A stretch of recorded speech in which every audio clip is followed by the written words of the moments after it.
The Midnight Kiosk. At exactly midnight in Lagos, a mysterious kiosk appears. Nobody brings it. Nobody builds it. One moment, the street corner is empty, and the next moment, a small wooden stall stands beneath a flickering streetlight. No signboard, no advertisement, and yet somehow the people who need it always find it. Because what the kiosk sells is not ordinary food. It sells something far more powerful. It sells the chance to change your life. In Lagos, the night never truly slept. Even after midnight, the city still breathed, motorcycles roaring through narrow streets, music drifting from late-night bars, and yellow streetlights reflecting of rain-soaked roads. But hidden in a quiet corner of the city, something strange happened every night. At exactly 12 o'clock a.m., the small wooden kiosk appeared under a flickering street lamp. One moment, the street corner was empty. Behind the counter stood a quiet man named Abina. He never shouted to attract customers. He never called people over. But somehow, the people who needed the kiosk always found it.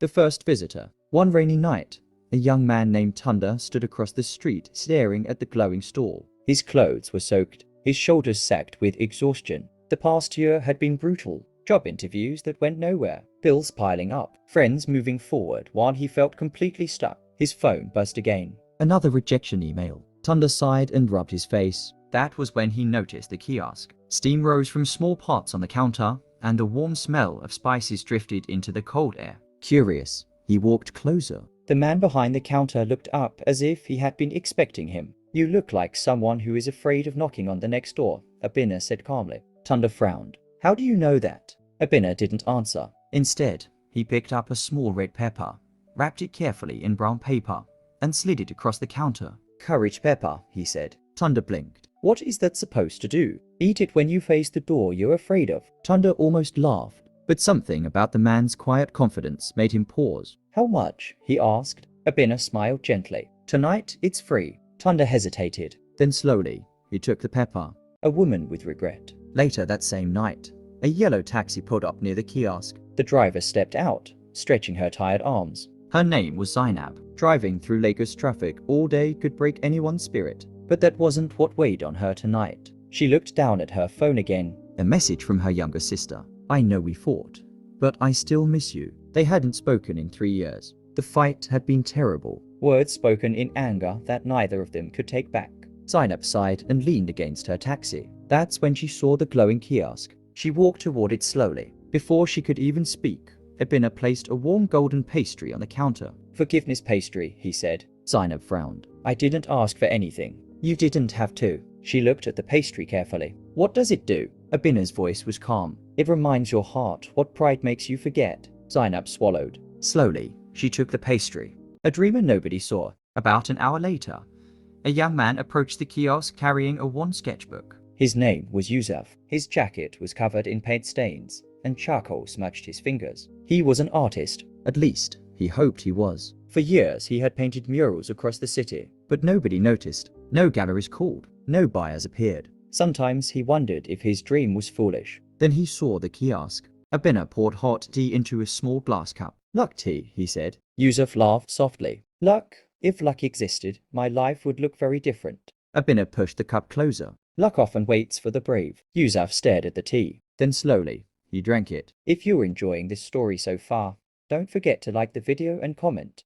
It helps more people discover stories like this. The next morning, when the sun rose, Lagos woke up as usual. Traffic roared. Markets opened. Vendors shouted their prices. But for 3 people, something had changed. Tunda stood in front of a tall office building. Inside was the interview he almost skipped. His heart pounded. His mind whispered, you'll fail again. Then he remembered the pepper. He took a deep breath and walked through the doors like he belonged there. Zainab. Across the city, Zainab sat quietly in her taxi. Her sister's message still glowed on her phone. She stared at it for a long time. Her chest felt tight. But suddenly, the anger felt smaller. Slowly, she typed a reply. I miss you too. Seconds later, her phone rang. It was her sister, and for the first time in 3 years. Yusuf. Meanwhile, Yusuf finished painting a mural on a long city wall. Bright colors, bold shapes. He stepped back to admire it. A small crowd gathered. Someone took pictures. Someone posted it online. Within hours,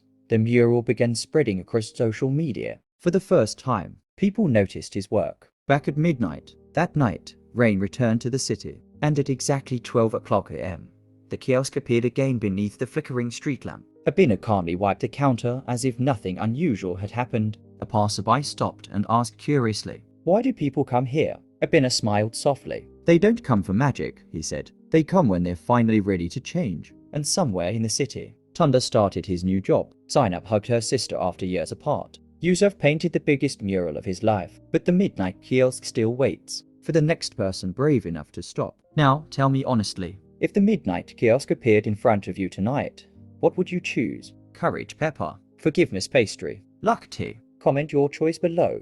I'm curious what most people would pick. And if you enjoyed this story, don't forget to like, share, and subscribe for more stories like this.